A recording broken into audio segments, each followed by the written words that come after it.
Greetings and salutations to all coming in. Thank you for coming in. I'm excited right now, man. I'm so geeked for this part two. But let's get to it, man. Greetings and salutations as always, and welcome to the Logic Lounge with Fleazy Jones. That's me, episode 86, brought to you by my good brother Block Legend 7. Yo, the brother that I have returning tonight, hailing from Greensboro, North Carolina, graced me with his presence on my third episode. It'll be 2 years in December of this year.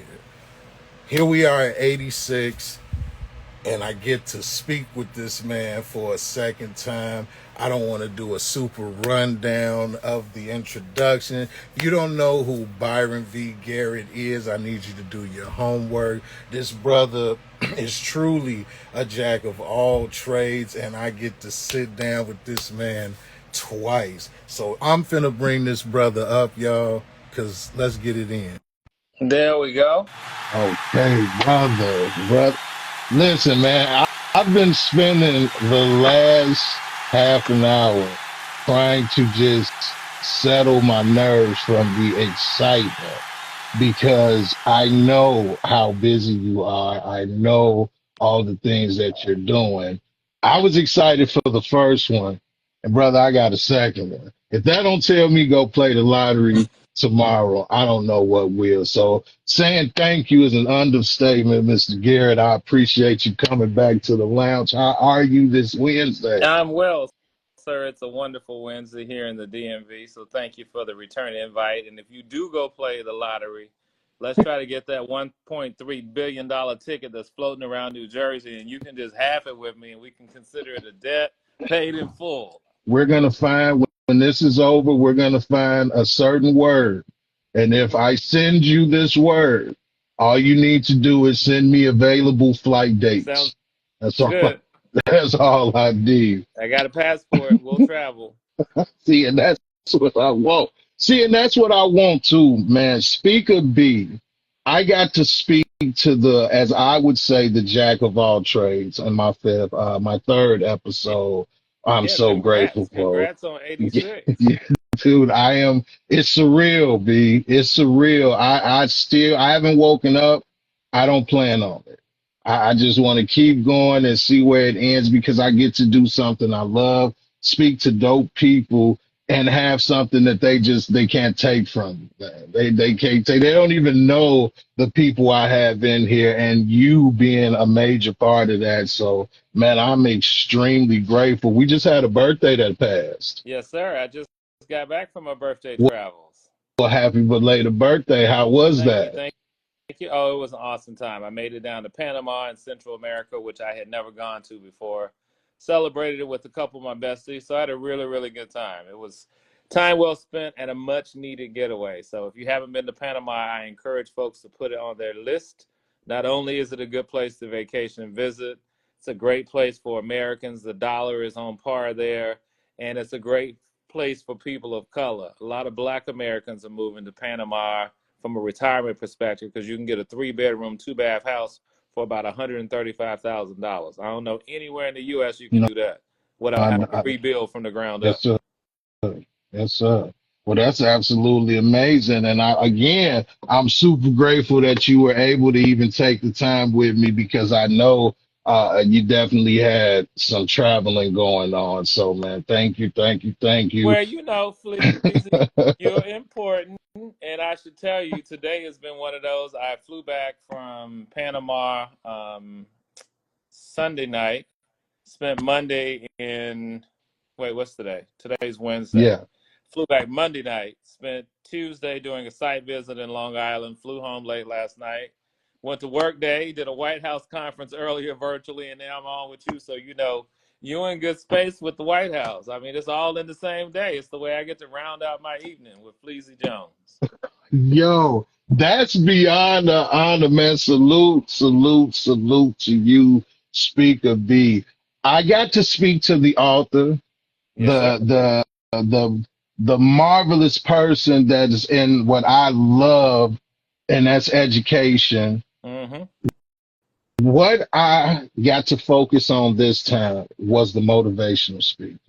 And I wanted to have this segment to actually speak to that person as well as the fashion designer because motivational speaking is education is one thing. To be a motivational speaker, especially in times right now, it takes a certain type of person, in my opinion. So I wanted to extract some knowledge from you and pick your brain, if you will, about a few things, speaking to the actual speaker B. I Yeah. got to watch a TED talk that you did. Ah. According to YouTube, it was 5 years ago, so I'm not sure of the actual time. But it was a marvelous talk, and what stuck out to me that I wanted to speak to you about, and we're going to kick it off, is dream makers And Dream and Buster. dream busters. Yes, sir. I know my words. in in motivational speaking, right? How did you discover that you were a dream maker? Man, listen, I think it has been instilled within me since a very early age that I had the capacity to live my dreams and make my dreams come true if I was willing to put in the work and to do the time. And so that's why I tell folks all the time there are dream makers and dream busters. There are some people who have a clear dream, they work all day and night to make it come true. And then there are those that we hang out and kick it with who have no dream of their own. So their mission becomes to rain on everybody else's parade. So you got to separate yourself and know the difference. You can't be telling everybody what you're doing or what you're working on because everybody who praying ain't praying for you. So, but everybody got a dream or they should have one. And it's your job to figure out how do you make that dream come true. Yeah. How do you identify the dream busters? How did that become a thing for you in the beginning? Was it like from someone close? Was it just associates? How did you even discover what a dream buster was? All of the above. And we encounter dream busters even now. I don't care what level of success you get to. My grandmother used to say, for every level, there's a new devil, right? Meaning, however high you're going to encounter something. It just looks different. Sometimes it's more dressed up. Sometimes the verbiage is better. Sometimes the swag is more together. But the reality is, there are people who do not intend to do you well. And so part of it is discernment, I think. I'm gifted with that from a perspective of I see people for who they are quicker than most people do, but I also give people time, space, and place to determine whether you're going to rise or fall to the expectation that's set for you. And I think part of it is you just have to watch how people move. I mean, you also watch what people bring you. My relatives used to always say, don't be a garbage can. Any dog that'll bring a bone will carry a bone, meaning if they're bringing something to you, they're taking something about you somewhere else. And so don't be the trash can that they can just dump in and bring information because they'll be doing that elsewhere. And so at an early age, I became really, really conscious of how do you engage and connect with people? What are their motivations? What are their intentions? What are they trying to do? If you're talking about me on one end or you're talking about somebody else as part of our circle, then that means you're probably talking about me too. I'm just not there yet, or I'm not party to the conversation. And so I'd say over time I've refined my skill set, but every now and then we all still get fooled. You riding and rocking with somebody and you think that you got it together, and then you find out, man, they just bad news like somebody else, but you didn't see it. You saw it, but you didn't see it. It was right in front of your face all the time, but somewhere along the way you missed the signals. And that can be relationships, it could be family, it could be friends, it could be coworkers, it could be colleagues, it could be folks in the church, it could be folks in the outhouse. But you always need to be aware and pay attention and watch what's going on and who you're talking to. I never got to ask you because at the time um, I was speaking of motivation for greatness or motivation to greatness, and Yeah. when life gives you lemons and the ABCs of life. Um, how did Byron even get into motivational speaking? Hmm. Here's the funny thing. So my dad's a United Methodist pastor. So he obviously has that natural professional skill set to be in church, do his 3 points, follow the schedule. That's not my skill and my style, but I watched my dad Sunday after Sunday, week after week, and watched his skill set and how he was able to take a simple idea, a Bible verse, and turn it into some amazing story that draws you in with key points that you could take away. So I think part of my process was just naturally observing that. But the other piece, I'll be honest, I was sitting in school. I used to run my mouth too much. And so my sixth grade teacher, Miss Pt.2, told me I was too loquacious. I went home and told my mom, and she was calling me names because I didn't know what loquacious meant. I do now. It meant I talk too much. Right. But we would have speakers come into school, and I was like, oh, you can get excused from class if you go talk to the younger students or you go read a book to them. I want to go do that too. I don't want to be sitting in this class. And when I got to high school, I had an astronaut come speak. And at the time, I thought being an astronaut was the coolest profession in the world. Like literally, you get to go out to space, right? You're Yeah. spending your entire career waiting on that opportunity. The most boring message I ever heard. Like just awful. Crickets. People clowning. I was clowning. And so my teacher at the time said, oh, you think it's so easy to stand up in front of a crowd to command their attention? When you come to class tomorrow, I'm giving you the whole period. And I said, you know, you're not going to front on me, bet. So tomorrow I'm going to come to class and I'm going to talk about what I'm going to talk about. So I had the whole period. Man, I lasted 15 minutes and I was out of content. And so she looked at me and said, what are you doing? You finished? I said, I am finished. She said, it's not as easy as it looks. I said, no, ma'am, it's not. But you got to admit, my 15 minutes was better than his 60 all day, every day. And so over time, I started perfecting the craft and realized people never know how great or stupid you are until you open your mouth. So make sure you always have something worth saying. If y'all ain't got why he's called Speaker B by now, this is just the tip of the iceberg. This is why I wanted to speak to Speaker B because there's so much loaded into motivational speaking. I want to fast forward into like nowadays because you're still going strong with it. You're still doing it. I had to just be honest, be what makes you care? Why do you care? It's a cold world we're living in, brother. I'm just and not to be negative, but again, motivational speaking is something you really don't hear about like that. If people focus so much on the negative, I think people like you are jewels, and it's becoming almost an antique that people even still want to do it because of so much negative. So why do you care if I could be Man, blunt? I appreciate that, but I'll tell you what, I find it a calling and a passion without a doubt, right? And so I realize that we have to counteract all this negativity, the stereotypes, all of the bad stuff. We got to counteract it with some good and shine some light into some of the darkest places. And people need words of encouragement consistently. I need them. I'm fortunate I grew up in a household where we had motivational books and affirmational thoughts. And when I was in college, my mom would send me inspirational songs because she knows I'm stressed out and I'm tired and I'm thinking about giving in, giving up, and giving out. And I could just hear those voices. And I said, for folks that have not consistently had those voices, let me be a voice for those who are voiceless. Let me speak truth to power. Let me share some insight and information to help somebody to live their life differently and understand when I tell folks that if the mind can conceive it and the heart can believe it, then the hands can achieve it because it all begins in the mind.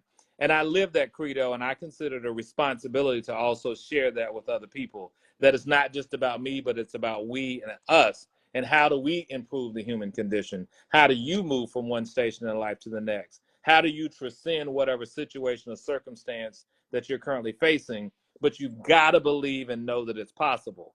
People talk about that concept of impossibility. It's only impossible because no one's done it yet. We had not gone to the moon, and it was impossible because no one had done it yet. No black person had graduated from college or graduated from high school or went to a medical school because no one had done it yet.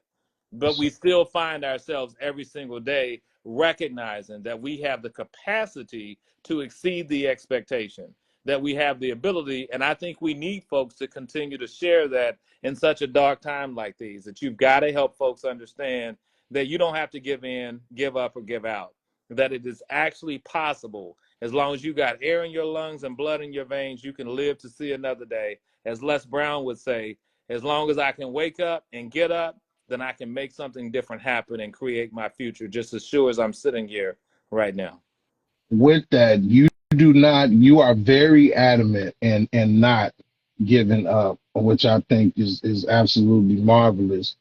Do you believe at any time that a person should stop doing something? When you say that it all starts with the mind, we have ran into issues where somebody may be doing something or bite off a little more than they can chew. Do you feel that there's any time that a person should stop, and how should they go about that and still keep that type of motivation Well, that you? and that's a great question because we face that in every stage of our life and career. I deal with that even right now today. I'm not currently working on any fashion stuff and haven't for probably the last 9 months because I accepted a new career role in the last year that I don't have the bandwidth. And so every opportunity costs you something. Yeah. You have to decide what's going to be the best return on investment. So I don't know that I frame it so much as giving up on something. Sometimes delayed does not mean denied. Sometimes it means this isn't your time, it's not your season, it's not your moment. I know people that have pushed so hard to make something happen on what they believe is their time, but the universe has said, nah, it's not your time yet. You got to wait for your opportunity. And the amazing thing is, there are times where we get things when we want them and we're not prepared and we mishandle it and we miscarry the bag as opposed to waiting for it to happen in due time and then we're prepared. But you don't always get to see that when you're in the middle of it because, you're just hustling, trying to make stuff happen, trying to make this move. I'm going to do this project. I'm going to have this concert. I'm going to throw this event. I'm going to write this book. I'm trying to do 30 different things, focusing on none of them with excellence, but I'm doing 30 things and not doing any of them incredibly well. And so I think each of us, depending upon where our life sits, we have to take a pause for the cause, question, comment, and think about, is this the space and place? And it is okay to say, I can't do this right now. That doesn't mean I won't do it ever. It just means this particular moment. I tell people, you can only stand as strong as the foundation that is underneath you. So if your foundation is rocky, meaning everything is not fully together, you need to stop what you're doing, secure your foundation, and come back to that at a later time when you have the resources, when you have the business plan, when you have the support you need.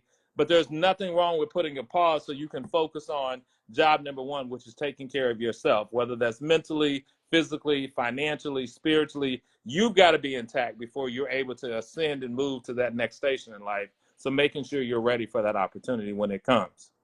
So I listen. I did not expect. I didn't have any real expectation for that answer.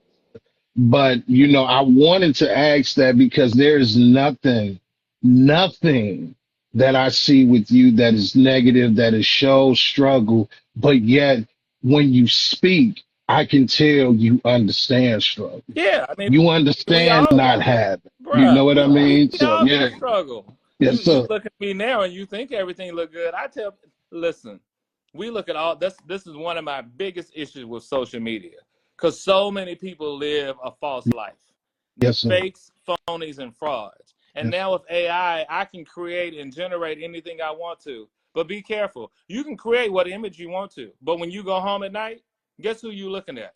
You and them four walls. yeah. And you know whether you got a pot to piss in, whether you got a sofa to sleep on, or whether you have cable or a TV that even functions. And sometimes you may not have any of those at all. When I got out of undergrad in college, I drove a U-Haul from South Carolina to Phoenix, Arizona in the middle of the heat, towing my Mustang car. And when I moved out there, I was so frustrated because I didn't have the money I thought I needed. I wasn't, but it was an opportunity. And everybody in my family thought I was crazy. Why would you leave home? You got a place to stay. You got a good job working at the bank. This is what you can be doing. This is what you should be doing. But I knew within my spirit, this was my time and what I needed to do. And there were times literally, I'm like, I feel I am living in the hood. Now I ain't calling and tell my mom and them that. I didn't call and say I need you to send me some money. I'm like, I'm grown. I have got to figure out how to make this work. My car note was $347.41, and my rent was $537.41. I'll never forget it in my entire life because when I was sitting there and my heat went out, my air went out that summer, and it's hot in Phoenix.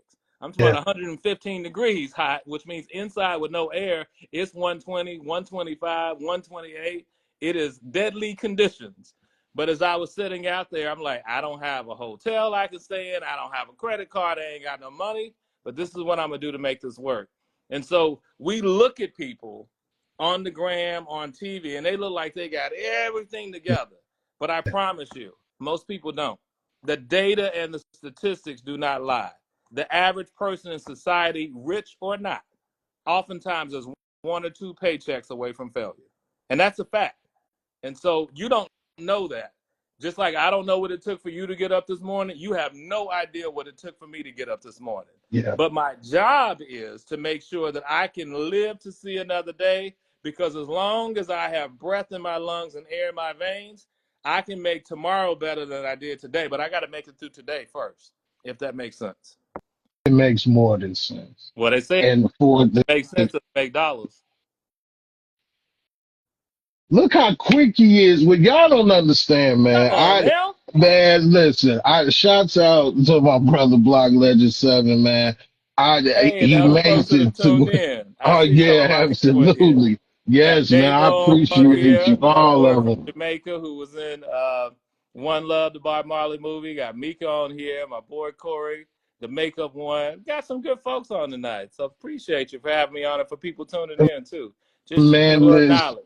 It's the real. It's the real. I love the fact that in the IG, how you broke that down with social media, I swear I feel the same way. But Byron, you are the GOAT, like Davo said. You're the GOAT, and you're still down here with us.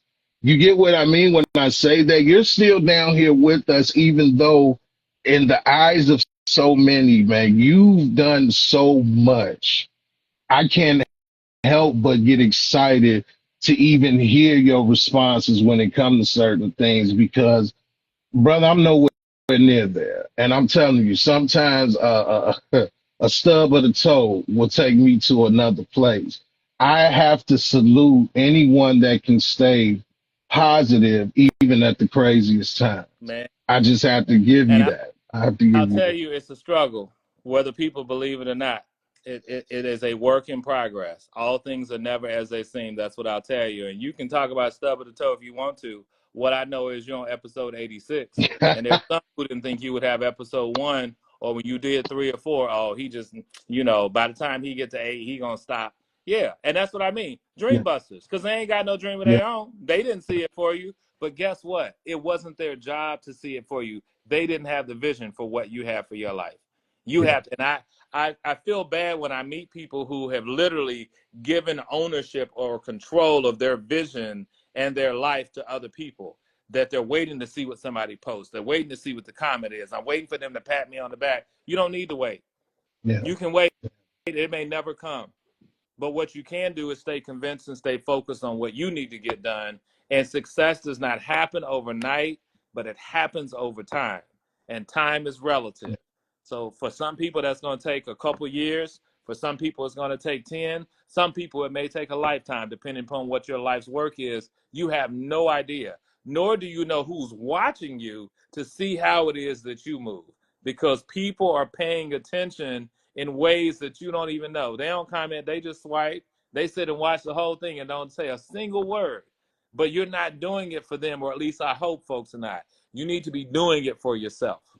it's hard when so many people make it like they make everything about monetary gain. And see, that's where I come with this. This was an idea. I do this because I love to do it. Speak with dope people, and it's going to get me in bigger doors that one day will put money in my pocket. I love that. But that's exactly how I came at social media. Because in a way, B, I'm afraid of the lights. Not saying literally afraid, but I know this is smoke and mirrors. This is smoke and mirrors. But when you are able to sit and talk with somebody like this is the real that I go for. Yeah.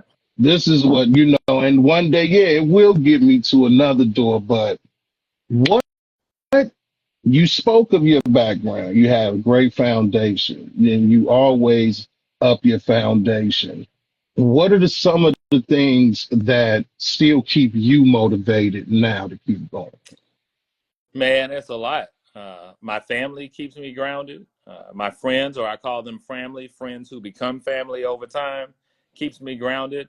The sheer desire of knowing that I still have life to live, meaning I've still got more race to run and it's not over. And so that keeps me focused, and it keeps me driving and wanting to thrive and secure something else. And it's not just about securing a bag. Now, don't get me wrong. Money is important. It's right up there with oxygen. You cannot live, breathe, or die without it in this country. Very true. And so I get that.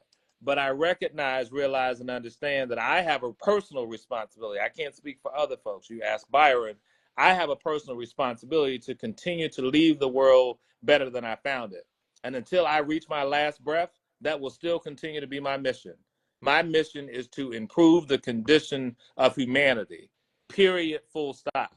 And that comes in various shapes, sizes, colors, creeds, nationalities, genders, ethnicity, non-binary, all of that and in between. And so I am steadily focused because I know I have not reached the mountaintop. Because every time you reach the mountaintop, you will encounter that there's just another valley to go, because there's an even higher mountain to reach. So it is a continuous process for all of us, or should be. Yeah. That's been my approach, and that has served me well. I don't believe in this idea that you just get to rest upon your laurels. They're the folks who do that because they've retired. They're at a stage in life. I'm not there yet. I'm still striving and climbing and trying to make stuff happen and move and shake. I'm not ready to sit down yet. I believe I still have what it takes to move. And trust me, when I do, I will move on from whatever that is to something different if I believe I no longer am of value in that space, or I have nothing to offer that situation or circumstance. Then I will find a place, not where I'm tolerated, but where I'm celebrated. Yes, sir. Yes, sir. Which is so important. What's the best thing about motivational speaking, in your opinion? I think it's the sheer ability to see the light bulb come on for folks, like to be in the middle of a conversation. Because if you're on a stage, you don't necessarily get to see it that way. I did a commencement 2 weeks ago now, 2 or 3 weeks ago, for Strayer University. It was their DC-based commencement, 1,600 graduates, about 8,000 people in this arena. Wow. And to be able to speak to folks in such a space and way that there's a hush that falls over the crowd, because whatever you're saying is permeating the atmosphere and the conscious in such a way that people are willing to give you their undivided attention. That is a gift that they don't have to offer you. You have to earn that from them. And you're Yeah. on the stage for 15 or 20 minutes. You got a very short period of time to say something impactful. And so for me, when I look at the work and I look at the opportunity to do that, it's seeing that connection. That's in real time. There's also the letter or the email or the tweet or the post that you get months, in some cases years later, where somebody says, you don't remember this, but you spoke at my high school when I was in 10th grade, and now I'm doing such and such, and I'm vice president of this particular company. Or I've started my own business because I heard you had a restaurant you started. So I then believed, because I saw a black man do it, or in that case, two black men, that it would actually be possible for somebody that looked like me to actually do that. And then there are the stories that you will never hear. They're the people that you will never come in contact with again, but you can only hope that you put something out in the atmosphere and into the universe that somebody took a hold of, and it made their life better, and they will then pass it on in some unique way. Those are the things that keep me moving and thriving and wanting to continue to deliver and be a speaker and exceed the expectation. Being as though you allowed me this space in your world, I have to ask, what are some of the downsides with doing motivational speaking, in your opinion? Man, there are several, right? I don't want to make it seem like all doomsday. It's Yeah. not, but it is a grind. There are some times that you're away for extended periods of time, and it could be because you're speaking or working or a combination thereof, and you're out there traveling. It makes it difficult to have sustainable relationships. Not everybody can understand that. Not everybody understands why you're up in the middle of the night or 2 or 3 a.m. and you're just trying to formulate thoughts, and you're not at rest. Your spirit is unrest, because you're just processing. Like, I want to be able to say something that is impactful and that is fulfilling for other folks. So those are some of the things. And I think also it is such a giving space that you've got to be careful to guard and protect who you are. You've got to protect your peace and your sanity. And early on in my career, I didn't know how to do that. I would just grind and just run every opportunity I could get. Paid, not paid, it didn't matter. I just wanted to speak. I wanted to be on the platform. I wanted the mic to perfect my craft. And then you realize over time, I've got to pace myself. This is not a sprint. It's a marathon. And if I'm going to run it to the end and be efficient and excellent in doing so, I've got to figure out how do I take care of Byron in the process. And that can be difficult. I think the other thing I would say is that sometimes it can also be a lonely space because you're wondering, like, am I crazy? Because other people don't think about this the same way that I do. So I don't know if they get it or is it just me, but it becomes a really, really difficult challenge. I mean, I can't even tell you how many days I'm like, wait a minute. So I think I can do such and such. I think I have the capacity to make that happen. And it's just you and your belief. But yeah, you got to make that happen. It's difficult. I think the travel piece, though, out of all the things, traveling for me has probably been the greatest joy, but also one of the greatest challenges because you have to be highly intentional about maintaining connections and relationships with folks that you say that you care about. You have to be highly intentional to do that, to maintain it. And it's not that you don't want to, but life can get in the way. And so you have to be conscious. You know, CeCe Peniston is my best friend. And so CeCe and I we made a pact probably a decade ago now. Listen, if you really my friend, and you hear from me, then you can never be too busy that I can't reach you. Never. Now, that you could be in the middle of a meeting, but when you start telling me it's going to take you 24, 36, 48 hours to get back, we really? Then we need to question what we are. Maybe we are associates or acquaintances, boo. Maybe that's what we is, right? And so all of those types of things, you got to process that differently. And that's why I say that journey of figuring out what's going to work for you is probably one of the biggest things. It's taking me time to balance. But I'm so thankful. My support system is absolutely incredible. I am who I am because they are who they are. And they are nameless, faceless folks to the rest of the world. But to me, every time I get on the stage, they right here on my shoulder. They right here whispering in my ear. They're right here in my heart, pushing it, causing it to beat and making me want to do better. Not just for me, but because I know that they're looking at me saying, you can do this because we believe and support you. There's an expectation that you're going to achieve greatness, and we're there to support you do it. And we offer that for each other in return. I'm going to show up for your event or for your activity. I'm going to be there with you in the middle of the night when nobody else is, just because I may not say a single word. You just may want to sit in the room in dead silence, but you don't want to sit alone. And I'm not going to let you do it. When it comes down to it, right, you are a motivational speaker. So that means I want to just lay in on the fact, in order for you to teach someone something else, you've had to been through. So with that said, what is one of the biggest obstacles, of course, that you're willing to share with us today, that you've encountered that you overcome? And how did you overcome? I think for me, doubt kills more dreams than failure ever will. And what I mean by that is all of us are acquainted with failure more so than we are with success. If you think about it, we know people that have failed a class, failed a test, they failed a grade. We know relationships that have fallen apart. We know where marriages have dissipated. We know where somebody's lost a job, someone's lost a family member. Those are different types of failures that we are all acquainted with. We can count those on our hands, toes, and the rest of our extremities more than we can account with the higher level of successes. And so oftentimes failure is more common than success is, depending upon where you fall in the community.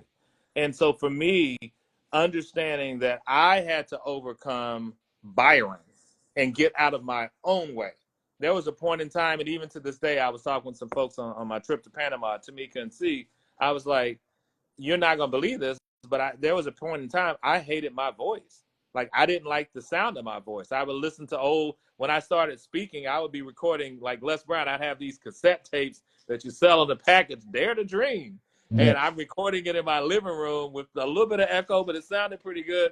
But then I would hear my voice and I would shrink like, nah, we can't even put this out. That's trash. I don't like the way that sounds. Like, I need to be more manly. I need to have more bass in my voice.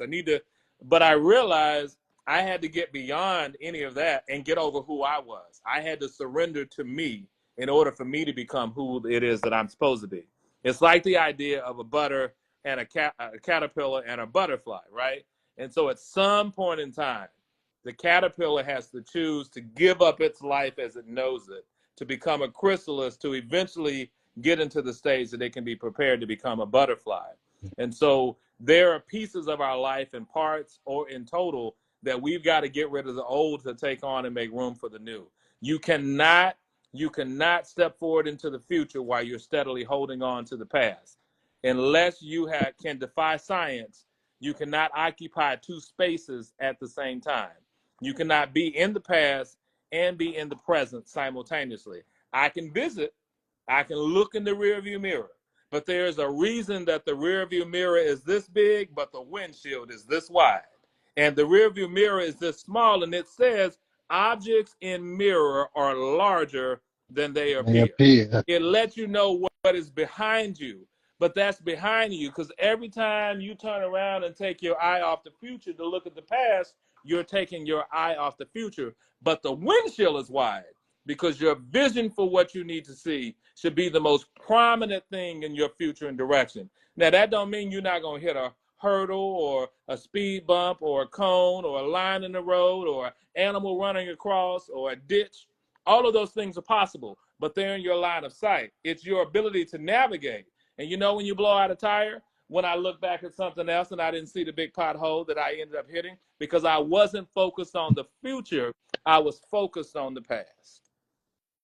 Man, listen, I listen in the most positive way. I feel attacked because you talking to me right. You're talking to me right now. That's real right there, and I am guilty of that. Learning that right now. This is like church on a Wednesday. Well, I'm gonna set you free on this Wednesday if I can. You know, my mentee Ted, we used to always talk about this. He'd be like, "Is there one thing you would just change? I mean, out of everything in your life, wouldn't you just go back?" I said, "Nah, bro, because if you change one thing, you change everything." And so I want to free somebody today from the mindset that if I could go back to when I was 10 or 16 or 21 or 42, if I could have done this one thing different, my life would be different. But here's the danger in that. Because if you change one thing at some point in time on that timeline, you're making the assumption that everything else would still fall into place and I just wouldn't have this one little blemish or this skirmish or incident. But that one change, showing up at school that particular day, that could have been your day to get suspended because somebody got into a fight that you had nothing to do with, even though you skipped school that day. It could be any number of things. If you change one thing, it has the potential to change everything. Now, I'm at a stage in my life, I'm not willing to roll the dice and go backwards in time to see if I can modify, alter, correct, or change. I've accepted things where they are, and I can plan to move forward into the future. And I know some people that have made some bad decisions. Yeah. We've all made bad decisions. I remind people, like Monique said in her old comedy special, we're all one decision away from being in jail. You could have cut the wrong person off, and that could have been a cop in a plain clothes outfit and in an unmarked vehicle. And that person could have said, "Doo!" And that's a wrap for you. You don't know, and we don't have the luxury of knowing that. So I offer that to people all the time, that literally, if you change one thing, you could change everything. And that seems like, oh my God, it seems so easy to do. But I don't know how that one small change could have altered everything else that I did in my life. If I didn't take the one job, I could have done this instead. Well, I may not have met these people and had that connection or had the sustainability. Or I could have got there and then the company ended up closing 2 weeks after I started. And then I would have been homeless and unemployed. There's so many things that could happen that we can't account for. Yeah. So instead of doing shoulda, coulda, woulda, wish I did, focus on where you are and what you're going to do with what you have. Let me explain to you and everybody that's in here with us right now how deep that was that you just offered that. My final question to you for tonight, which now it's out the window, which I'm fine with, but this is how powerful Speaker B is. My final question to this man was if he could go back and speak to young Byron, what would he say? Man, Man, I would say a whole host of things. The first thing I would say is tell them the ABCs of life that they can start with accept the challenge and end with zealously strive to achieve. But in real talk, I would tell myself, pace yourself. It does not have to happen immediately in the here and now. Plan for the future. That's one thing I would tell myself. The second thing I would tell myself is what my mother said, and I did not listen. And that was, don't be in such a hurry to go to work and make this money. Because when you start working, you're going to work the rest of your life. The third thing I often tell folks, and I listen then, but I really pay attention to it now. Be careful how you treat people, because you don't know who's who. Who I am today is not who I'll be tomorrow, and who I am tomorrow is not who I will be 10 years from now. And you don't have the luxury of second guessing and wondering, because you don't know who I will be or who I can be or who I know. I put it this way in a business context. Be careful, because the toes you step on today are attached to the foot that will kick you out of your office tomorrow. Those are the types of things that I would tell myself. And then lastly, I would say just pace yourself, because it is not a sprint, it's a marathon, and I'm here to go the distance. I ain't trying to give up, give in, and give out, but I really want to go the full distance to get everything that life has in store for me, even the things that I don't even know exist. That couldn't have been any better. How you segue into that. That's why I brung that question up. It was the last one, but the fact that you would break down how, listen, there's not nothing I would change that could affect the whole situation. Again, I just had to bring that up. But moving forward, because Speaker B could talk that shit, man. Best speaking event personally for you, and why? Man, the best one. I mean, quite honestly, they're all amazing.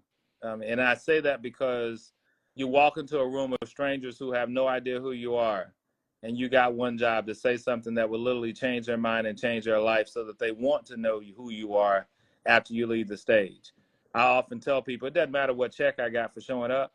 It matters the phone calls I get for future checks when I leave the stage. And if nobody calls or sends me a note after the fact, I don't care if I got $100,000 for that one event, but I didn't get 5 referrals or additional events. I didn't do what I needed to do. And so I would say, literally, every opportunity I count it a blessing and privilege and an honor to stand on the stage, to that people entrust me with the platform. I will tell you that there is one unique speaking experience I had that literally changed my life and approach.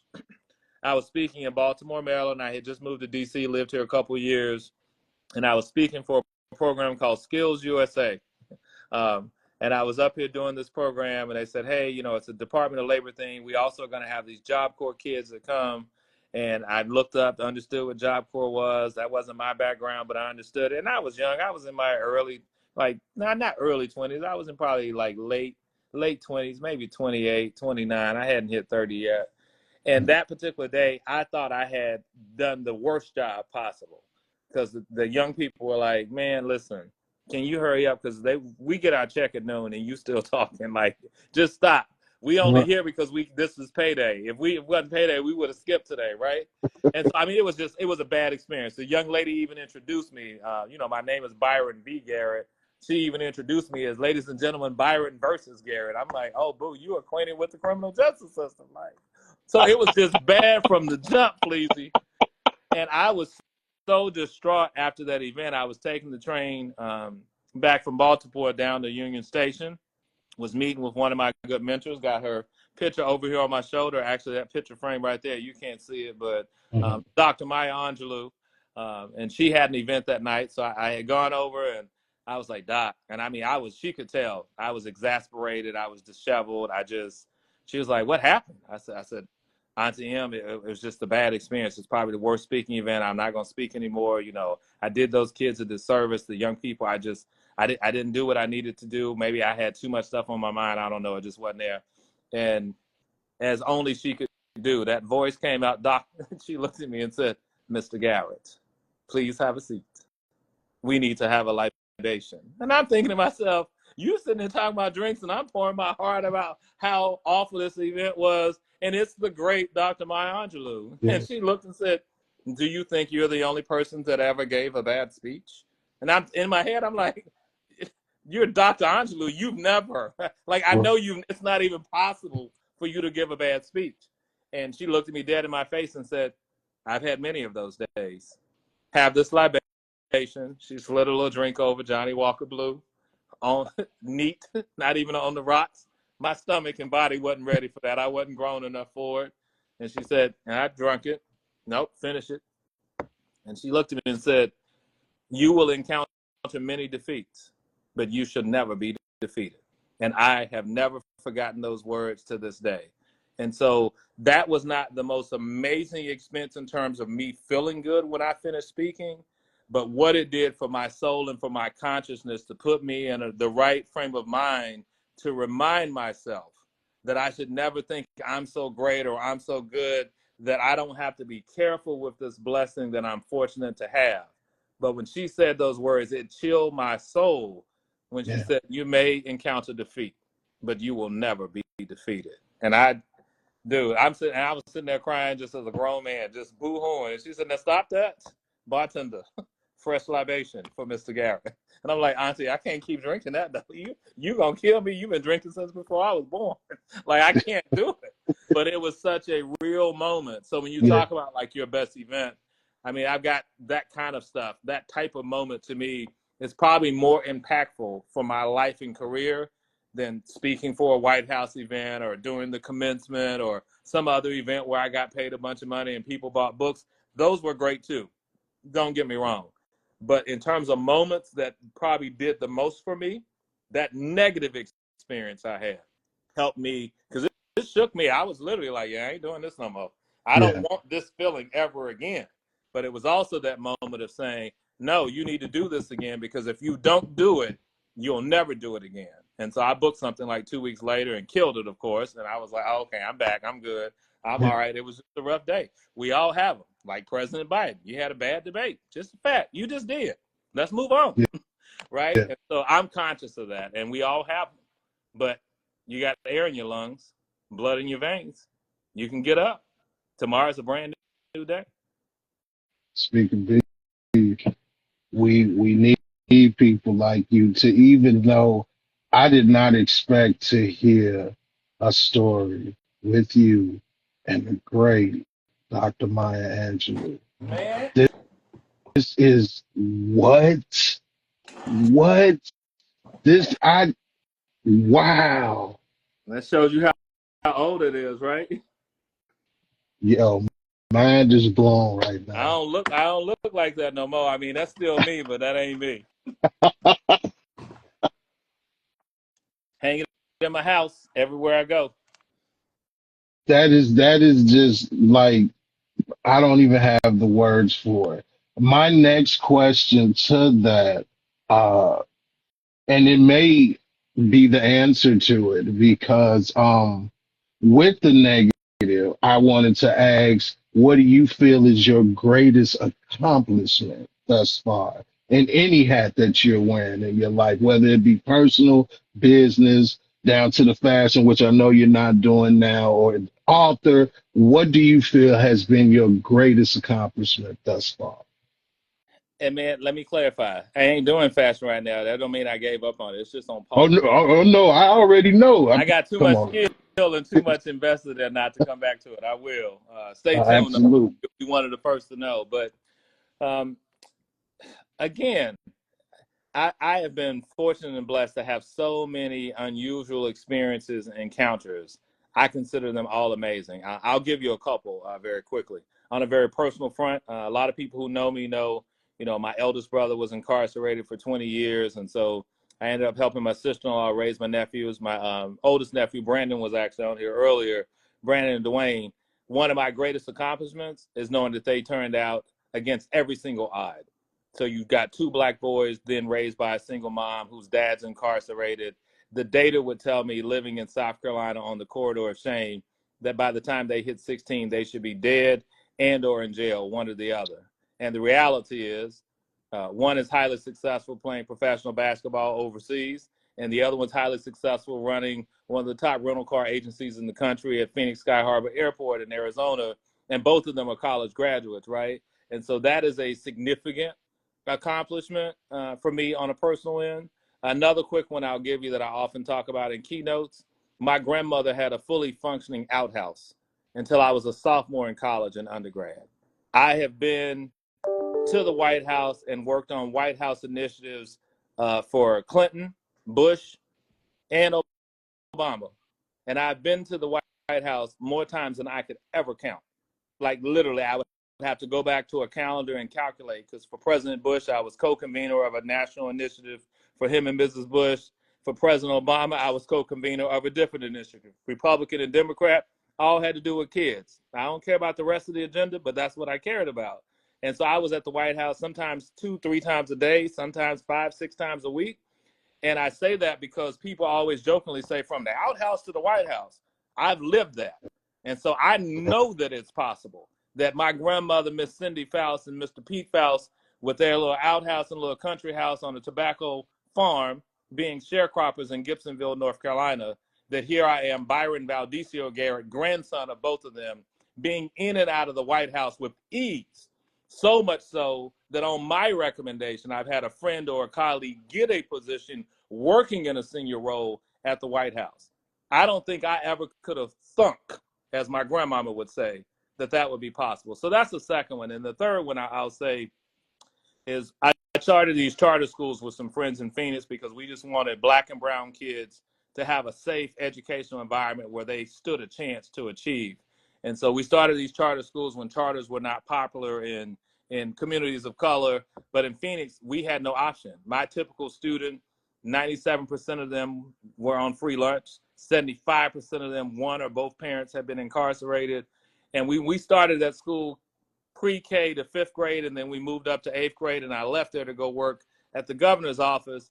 Everybody in the community, even people in my own church, y'all shouldn't be doing this. You should be supporting the regular school system. I'm like, I'm dealing with kids who the law says that since they've been suspended, no school has to accept them in this entire state. I will not sit idly by and watch a 5-year-old, 7-year-old, or 12-year-old. You're not going to tell me that you've condemned them to failure because of some decision that they've made or that some teacher has compelled them to make under distress situation and circumstance. So starting those schools, Progressive Leadership Academy and Progressive Junior High School, where our motto was simple. It was one of those simple beliefs where you tell people all the time that it's better on any given day to look a person dead in the eye than be humble to your knees until you're looking into the eyes of a child. And so those are just 3 quick things that, to me, when I think about out of all the things I've done, they speak volumes to me. I'll give you even a current day one. Last year, January until the middle of April, I was fortunate and blessed to get a call from my colleagues at Paramount. I've worked with them on different programs, and they said, can you come to Jamaica? And I said, what? Yeah, of course I can come to Jamaica. A free trip? Hell yeah, I'm coming. Why not? Right. They were like, no, we need you to consult on this film, and you need to do mediation and do what you do, and you're going to have to be here. And I thought I was only going to be there 2 weeks. I ended up being there almost 4 months. Consulting with these folks. It's $100 million production. I haven't been on a movie set like that. I mean, I've been on TV sets, but not on a movie set for a major blockbuster film. And if you haven't seen it, go watch One Love. It's amazing. Just got BET Movie of the Year, I believe. That was the last award. But that's a prime example of doing good by people. A person who I befriended on a trip, fast forward all of these years later, and now she's in an executive role and thought enough of me to say, hey, I know this isn't the work that you do. So Melissa Potter Ford, if you want, Melissa would tell you that, listen, this is an opportunity for you to do something great. And I believe that you have the capacity, whether you think you can do it. I'm like, Melissa, I don't know anything about what they asked me, but you know people. And that's what we need you to do. And I need to correct her name so she don't get mad. It's just Melissa C. Potter, Camille specifically, versus her previous married name. Yeah. But I say that to say that's why it pays to do good by people and to be good to people, because you don't have the luxury of knowing who somebody is and where they'll be. And I remember telling the executive producer for this movie, I want you to follow this story just for a second. I said, listen, I can be down here and I'll work on this project. I'm excited. I'm thrilled. My nephew is getting married. Now, I told you I helped raise my two nephews. Yes. So Dwayne is getting married on this particular date in March. I can't be here. So Yeah. I'm telling you right now, if I cannot get on the plane and go back to support his wedding for the time that I need to be there. And they were like, well, we'll fly you out on Friday. You can go to the wedding on Saturday and come right back on Sunday. I said, no, that's not how that's going to happen. I'm going to leave probably on Thursday and I'll come back on Tuesday. And if you can't run this production without me, then we got bigger problems than that. And so they flew me out. I did the wedding, went right back, got back on set.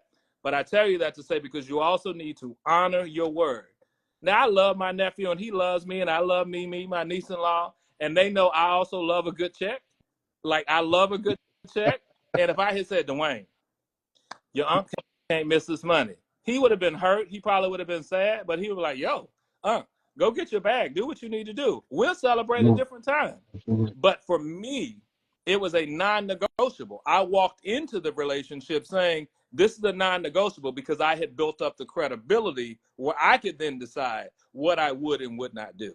And so those are just a few examples. And like I said, I've been fortunate. I could tell stories all night about rooms that I ended up in and places I've gone and things I've seen, people I've worked with that I never would have thought possible. I could have never told you in a million years I would be standing in Bill and Melinda Gates when they were married in their mansion in Redmond, Washington. Never would have thought that. From Greensboro, North Carolina, are you kidding me? From being on a tobacco farm in the summer, priming tobacco with my grandma and my granddaddy. But I'm in Bill Gates' house, not at his office. I'm in his personal residence, jumping up and down on a trampoline in his trampoline room where the entire floor is made out of trampoline material, and I'm jumping with his kids. There's no way you could have told me that was possible. No way. No way you could have told me I'd be on a plane with Tony Dungy, the infamous coach, flying across the state of Florida, visiting during a 5-city stop, all in one day on a private jet. How in the world am I sitting on this plane, and why do I deserve to be there? And I stopped asking those questions, because it's not about me, it's about him. And whatever path God has laid for you in your life, just as he's laid for me in my life, it's for you. Whatever is for you is for you, and whatever is for me is for me. And no matter how hard I try, I can't take what's Fleazy's. No matter how much I want it, no matter how much I covet, no matter how smart I think I am or how bad I may talk, I am only going to get what is entitled to Byron Valdesio Garrett. And I don't want nothing more and nothing less. I'm going to buy me a mic so I can start dropping it. Because I needed to drop the mic at the. That does. Thank you. Man, Thank you. Hilarious. Wow. When I have to give you your roses as well, brother. Yes, I'm at 86. I share this with Block. He knows you were a yes out of at least 20, 25 to 30 no's. And from my city, from all walks of life. And I wanted to have this time before we ended to thank you for that, because part of my growth is because of you. So how you speak of Dr. Maya Angelou, that's kind of how I see you in a way. That, I got an opportunity to have someone big. Byron, I didn't know how big he was till I was in it. I was in it by then. I like doing the research. And you know what I'm going to tell you? I'm just me.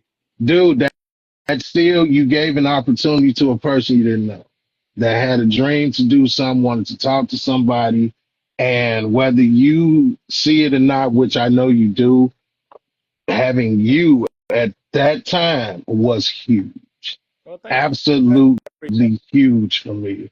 And I'm so grateful to have been able to do a part 2 with you, that I got to tell you that, because I've got to learn new things. I'm growing. There are more opportunities coming for me now. And I was just looking back, getting my questions together. And when I saw that, I was like, yo, he was my third interview. That's big. To be one of the, to this day, you are one of the biggest. Yeah, I did. I took the shot. Block will not let you do anything half-ass. He's just not. He knew what I was on. I go. Yeah. And for you to have accept, and now I'm here able to even have more what I feel was a more personal conversation with you. I just want to say that I'm grateful for that. I'm thankful for that. If you don't see, I got the TGs on right now. Yeah, shout out to That was you know what I'm saying? That was intentional. The TGs, I keep them in the box. They don't even get play like that, so they don't lose. You know what I mean? The umph of them. But I'm just grateful, man. And pretty much my final question to you tonight, brother, because I want you to be able to get your rest. I appreciate your time. It's just simply, what's next for Byron? man. I'm gonna tell you the same thing I probably told you last time. I don't worry about tomorrow because it's gonna take care of itself. And and I mean that because there's no way I could have planned that I would be sitting here at this moment. You know, I started a new job a year and a couple months ago now, at United Way Worldwide, a job that didn't even exist when I interviewed for a different position that I did not get. I want you to catch that. Yes, sir. I interviewed for one job, did not get it. Search firm called back and said, but the CEO wants to talk to you about something else. Had a quick chat, well, about an hour-long chat. She said, give me a week, I'll have a position description and offer to you a week from today. Sent it. That role, which is Executive Vice President of Government Partnerships. And now I'm also our Interim Chief Development Officer, which is an unusual role for a person of color to hold at an international organization like United Way Worldwide. So I stopped trying to plan for the future and say what I'm going to do next. And because I realized my plan pales in comparison to the plan that he has for me. And I just roll with it. And I listen intently and I make my moves based upon the guidance and directions given. And I will tell people, don't ever leave a situation too soon because you think you want to leave. You don't ever know what you're supposed to get through and what it's preparing you for to get to. So that's what's next. I'm just going to keep on living, doing my part, trying to change the world one conversation at a time. Yes, sir. Yeah, and you looking at one of the plants right here, brother. So I am grateful for this speaker, Man, B. I'm going to hit you up. I'm coming to Chi-Town, I think, in 2 weeks.